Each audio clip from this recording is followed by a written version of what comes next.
I still remember the exact moment my future mother-in-law looked me up and down, smiled like she was being polite, and said, "You seem nice. But let's be honest, you don't really belong in our family." Everyone at the dinner table laughed softly, like it was harmless. My fiancé squeezed my hand under the table.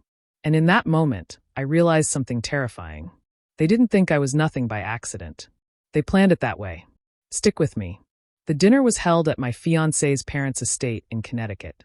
The house was huge, quiet, and perfect in a way that made me feel like I was afraid to breathe too loudly.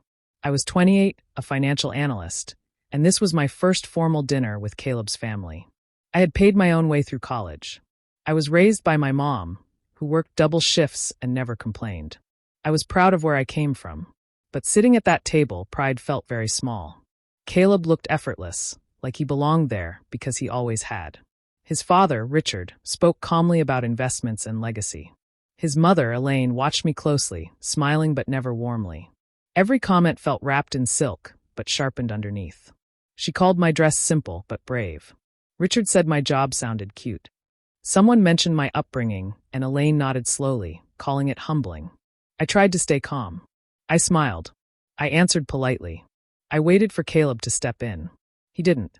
When Elaine said, "Some people just aren't raised for this kind of life," the table went quiet for half a second. Then soft laughter filled the room. I looked at Caleb, hoping he would say something, anything. He stared at his plate like the moment would pass if he ignored it. That was when I understood. This wasn't awkward dinner talk. It was a test. They wanted to see if I would shrink, apologize for existing, or stay quiet to keep the peace. I excused myself and walked to the bathroom down a long hallway. I locked the door and looked at myself in the mirror. My face was calm, but my eyes looked different. Clearer. Harder. I realized the truth all at once. This family had already decided who I was. And to them, I was disposable. After the dinner, I finally told Caleb how humiliated I felt. We were alone in his car, the silence heavy between us. I explained every comment, every look, and how small I felt sitting at that table. My voice shook, even though I tried to stay calm. I told him his mother's words kept repeating in my head. Caleb sighed and rubbed his face like I was making a big deal out of nothing. He said, "They're old-fashioned, Hannah. They don't mean harm. They'll warm up eventually." He smiled like that should fix everything. I wanted to believe him. I wanted to think love was enough to change minds that old and proud. A few days later, I met his sister, Marissa Harlan, for coffee. She was different from the rest of them, quieter, less polished. She asked how I was settling in, and for a moment I felt safe enough to be honest. I told her the dinner was difficult. She didn't look surprised. Instead, she looked sad. She leaned closer and spoke softly. "They don't like outsiders," she said. "Especially ones they can't control."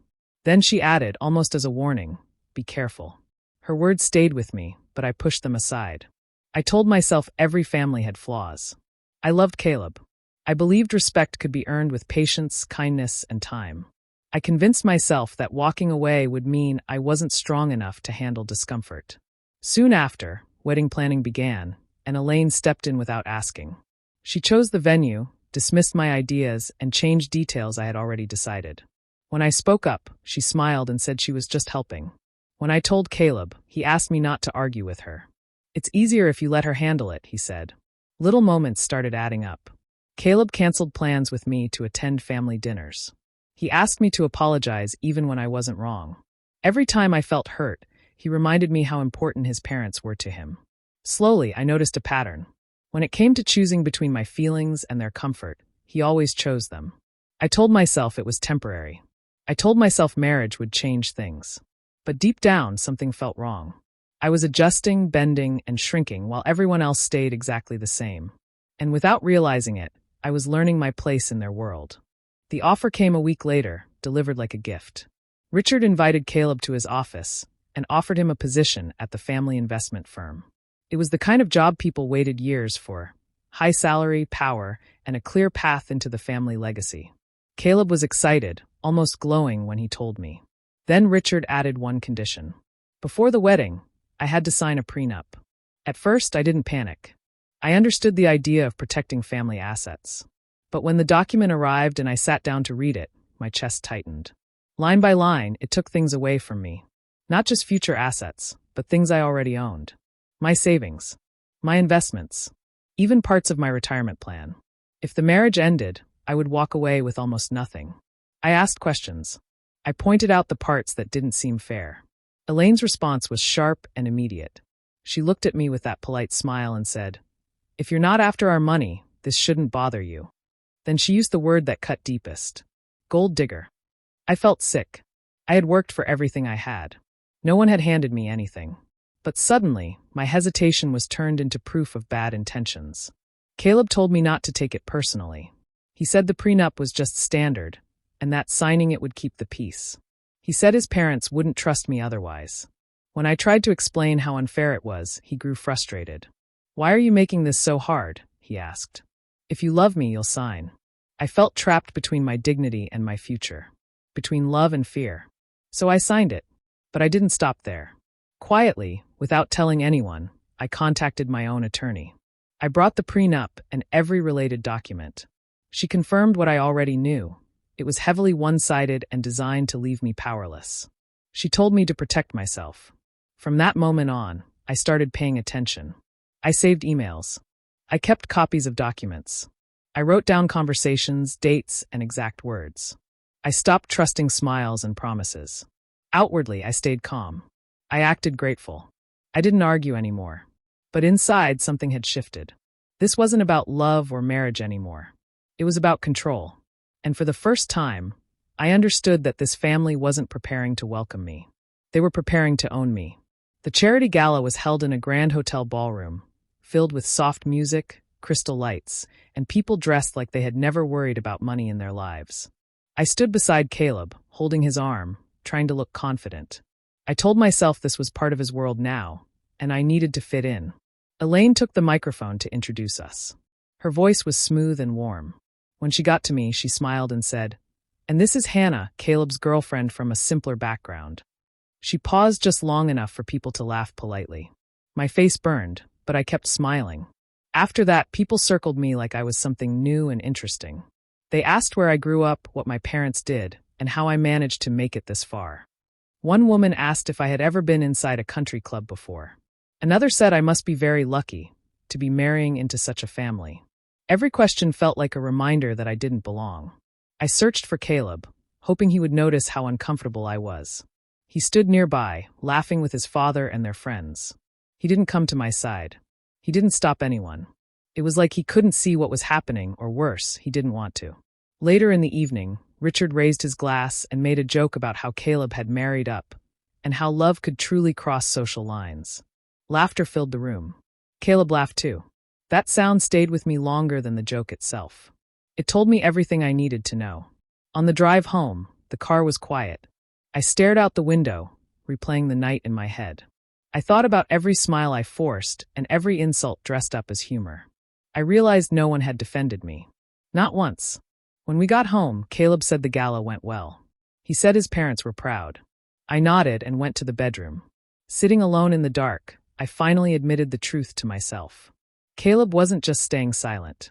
He wasn't just avoiding conflict. He was gaining something from my embarrassment.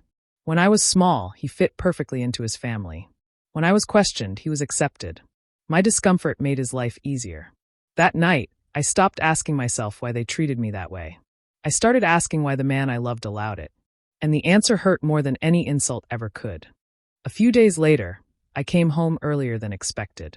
The house was quiet, but I heard voices coming from Richard's study. I wasn't trying to listen, but as I passed the door, I heard my name. I stopped without thinking. Richard's voice was calm and controlled. He was talking about the wedding.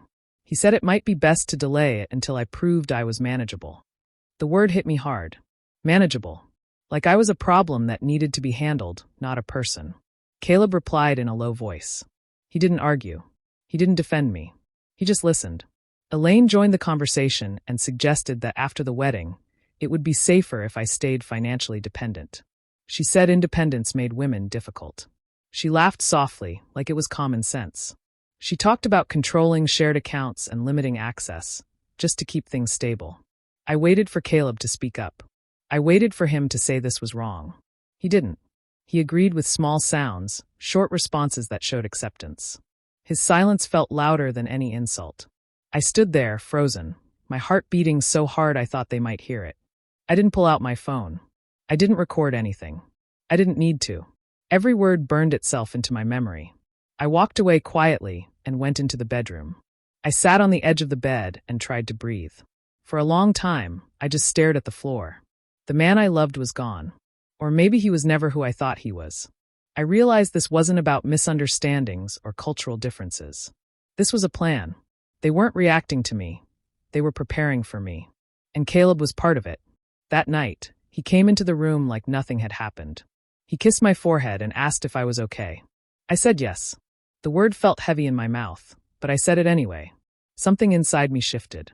The warmth I felt for him cooled into distance. Love didn't disappear in one moment, but it changed shape. It became careful, observing, quiet. I stopped sharing my thoughts. I stopped explaining myself. I started listening more than speaking. I watched how decisions were made and who benefited from them. They thought I was unaware. They thought I was still trying to belong. But standing there in that hallway had opened my eyes. I finally saw the truth clearly. And once you see people for who they really are, you can never unsee it. After that night, I stopped arguing. I stopped correcting Elaine. I stopped expecting Caleb to stand up for me. Instead, I smiled more. I agreed faster. I thanked them for their advice. To the Harlans, it looked like I had finally learned my place. Elaine seemed pleased. She told friends I was settling in nicely. Richard relaxed around me and spoke freely again. Caleb looked relieved, like a problem had been solved. They believed they had broken me in, shaped me into someone quiet and easy to manage. But behind that calm surface, I was preparing. I began separating my finances carefully and legally. I moved savings into protected accounts. I reviewed every document I had ever signed. I adjusted beneficiaries. I made sure nothing of mine could be touched without my permission. I spoke to my attorney often, always quietly, always careful. I also paid closer attention to the family firm. As a financial analyst, I couldn't help noticing patterns others ignored. Certain investments sat right on the edge of legality. Everything followed the law, but barely. The firm relied heavily on trust, reputation, and the assumption that no one would ever question them. I didn't accuse. I didn't confront. I listened. Richard often asked my opinion during casual conversations, thinking I was harmless now. I answered honestly but carefully. I learned which partnerships mattered most and which risks they were hiding. I saw how proud they were, how certain they were that their name protected them from consequences.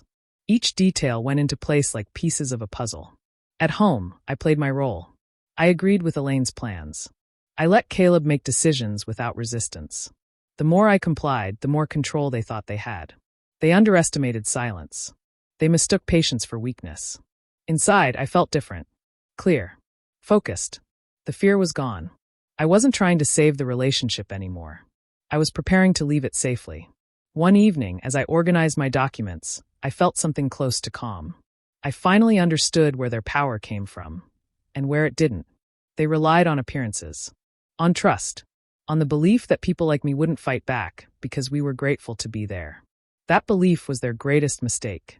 I didn't need revenge driven by anger. I needed timing, precision, and distance. And by staying quiet, by letting them think they had won, I learned exactly where they were vulnerable. For the first time since that first dinner, I felt in control. The engagement party was held at Elaine's favorite country club. Everything was perfect, just like she liked it. The decorations were expensive, the guest list was long, and every detail had her control written all over it. I walked in smiling, already knowing something was wrong. My mother wasn't there. At first, I thought it was a mistake. I checked the guest list again. I asked one of the staff members. Then I saw Elaine across the room, laughing with her friends, calm and confident. She had done this on purpose. I found her near the bar and asked, quietly, why my mother hadn't been invited. Elaine looked at me with surprise that felt fake. She lowered her voice and said, "We didn't think she'd fit in." She said it like she was being practical, like this was a reasonable decision. My chest tightened, but I stayed calm. I told her my mother mattered to me. Elaine smiled and reminded me that this party was about the Harlan family image. She said once again that some people simply didn't belong in certain spaces. I went to Caleb, hoping, just once, that he would choose me. I told him what his mother had said. He looked uncomfortable, but didn't argue with her. He said it wasn't worth making a scene. He asked me to understand where his mother was coming from. That was the final insult. Not just Elaine's words, but Caleb's agreement with them. I stood there, listening to the music, watching people celebrate a future that no longer felt real. I thought about my mother at home, probably waiting for a call, excited to be part of my life. I felt a sharp pain, then something settled into place. That night, when the party ended, Caleb asked if I was okay. I said I was. I told him I understood. I told him we should set a wedding date soon. Relief washed over his face. He thought everything was back under control. I went to bed and stared at the ceiling, thinking carefully. They believed I had accepted their rules completely. They believed I was ready to step into the life they designed for me. But agreeing to a wedding date wasn't surrender. It was timing. As they slept peacefully, confident in their power, I planned something else entirely. And for the first time, I felt no guilt at all. The job offer came quietly, through a contact who knew my work, but not my personal life. The firm was a direct rival to the Harlan Empire, powerful enough to compete with them and smart enough to see value in someone like me. I didn't hesitate. I accepted the offer and signed the contract carefully, making sure everything was legal and clean. To everyone else, nothing changed. I didn't announce the job. I didn't celebrate. I kept wearing the same smile at home. I talked about wedding details and nodded during family dinners. I made sure no one suspected that I was already stepping away. At the same time, I began separating myself from Caleb in ways that looked harmless. I changed mailing addresses. I removed shared access to accounts. I closed small connections quietly, one by one. Everything was legal. Everything was reasonable.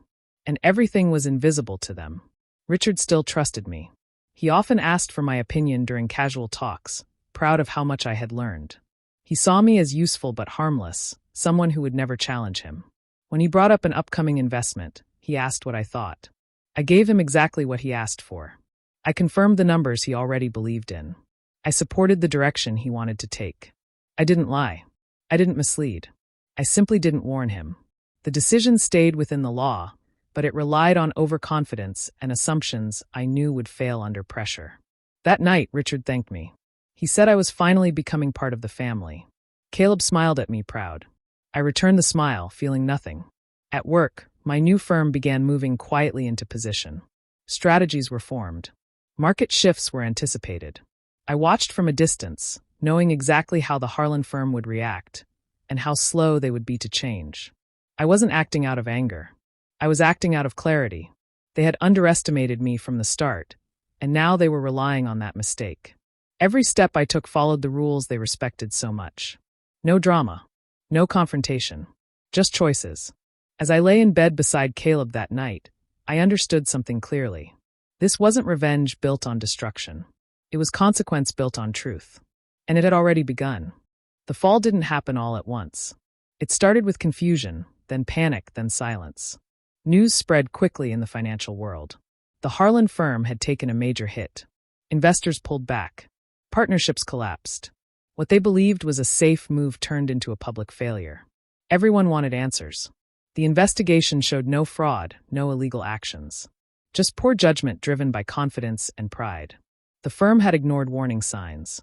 They trusted their name more than reality. And slowly, the truth became clear. It was their own arrogance that caused the damage. Then my name surfaced. Not as a villain. Not as a traitor. But as someone who had been involved, advised, and later stepped away at exactly the right time. Every decision I made was reviewed. Every document checked. Everything was legal. Everything was documented. There was nothing they could accuse me of. Caleb came to me late that night, his face pale, his voice unsteady. He asked if I had known this would happen. I didn't answer right away. I looked at him and saw fear where confidence used to be. He finally understood something important. I was never nothing. I had always been capable. I had always been aware. The difference was that no one bothered to see it until it was too late. Caleb realized the truth in that moment. Not just about the firm, but about me. And the regret in his eyes told me he knew he had failed me. Elaine called the next day. Her voice was softer than I had ever heard it. She said she was sorry. She said she never meant to hurt me. She said she misunderstood me. The words felt empty, shaped by loss, not reflection. I listened quietly. Then I told her no. Not angrily. Not loudly. I simply declined the apology. It didn't change anything. It didn't undo the choices she made or the way she treated me. Some words come too late to matter. I ended the call and felt a strange calm settle over me. The humiliation, the silence, the disrespect, it had all led here. They finally saw me clearly. But I no longer needed their recognition. The fall was public. The consequences were real. And for the first time, the truth stood where excuses used to be. The engagement ended on a quiet afternoon, not in anger, not in tears. We were gathered in the living room, the same place where plans had been made and decisions had been taken without me. I stood calmly and told them the wedding was off. I said it clearly, without shaking. There was no argument left in me. Caleb looked stunned. He asked if we could talk privately. I said there was nothing left to discuss. Everything that mattered had already been said through actions. The room felt heavy, like everyone finally understood this moment was real. Elaine tried to speak, but I finished what I needed to say first. I looked directly at her and felt no fear, no anger. Just certainty. I said, "You were right. I didn't belong. I was always meant for better." The words were simple, but they landed harder than any accusation. No one responded. There was nothing they could say. I picked up my bag and walked out without rushing. No one followed me. No one stopped me. The silence behind me felt earned, not empty. It was the sound of control slipping away from people who thought they owned the future. Outside, the air felt lighter. I took a deep breath and realized how free I felt for the first time in a long while. I hadn't lost anything of value. I hadn't needed to destroy anyone to protect myself. I had simply chosen myself. In the days that followed, I rebuilt my life quietly. I focused on my work, my independence, and my peace. I spent time with my mother, who reminded me where I came from and why I was strong. I slept better. I laughed more easily. I didn't look back. There was nothing waiting for me there. I didn't forgive them, but I didn't need to. Forgiveness wasn't the goal. Freedom was. And I had it. They said I would never belong in their world. They were right about that much. But what they never understood was that I was never trying to belong to them. I was building something better all along. If this story moved you, remember this lesson. Respect should never be earned by shrinking yourself. Financial awareness, boundaries, and self-worth protect your future more than love alone. Learn your rights, trust your instincts, and choose growth over approval. Subscribe for more real-life lessons and empowering stories.